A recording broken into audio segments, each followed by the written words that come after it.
Hi! இன்னைக்கு லஞ்சுக்கு side dish குழந்தைங்களுக்கு பிடிச்ச பொட்டேட்டோ ஃப்ரை. குழந்தைங்களுக்கு மட்டுமா பிடிக்கும்? பெரியவங்களும் வாய்வு வாய்வுன்னு சொல்லிட்டு அப்பப்ப ஒவ்வொரு வாயா அள்ளி போட்டுட்டே தான் போறாங்க. வாங்க எப்படி பண்ணலான்னு பார்க்கலாம். ஒரு ஃப்ரை பேன்ல இந்த மாரி கொஞ்சம் எண்ணெய் சேர்த்துட்டு, அதுல கொஞ்சம் கடுகு, உளுந்தம் பருப்பு போட்டு வெடிக்க விட்டுட்டு, ஸ்கொயரா தோல் சீவி கட் பண்ணி வச்சிருக்கிற உருளைக்கிழங்கு அதுல சேர்த்துக்கலாம். அதிலேயே தேவையான அளவு உப்பு, மஞ்சள் பொடி, வீட்ல அரைச்ச சாம்பார் பொடி, கொஞ்சமா கரம் மசாலா தூள் சேர்த்து, அத மூடி போட்டு மூடி வச்சிரலாம். தண்ணிலாம் எதுவும் சேர்க்க தேவையில்ல. அடி கனமான பேன் எடுத்துக்கணும்.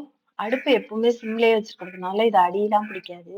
தண்ணி ஊத்தாம அப்படியே மூடி மட்டும் போட்டு மூடி வச்சு வேக விட வேண்டியது தான்.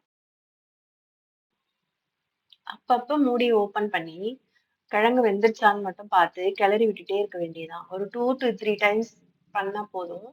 சீக்கிரமே வெந்துரும். உருளைக்கிழங்கு தோல் சீவி இருக்கிறதுனால ரொம்ப நேரம் ஆகாது வேகறதுக்கு. இப்ப நல்லா கிழங்கு வெந்துருச்சு. கிழங்கு நல்லா வெந்ததுக்கு அப்புறமா, கடைசியா கொஞ்சம் பெப்பர் போட்டு, அப்படியே நல்லா கிளறி விட்டு எடுத்துட்டீங்கன்னா, சூப்பரான பொட்டேட்டோ ஃப்ரை ரெடி ஆயிடுச்சு.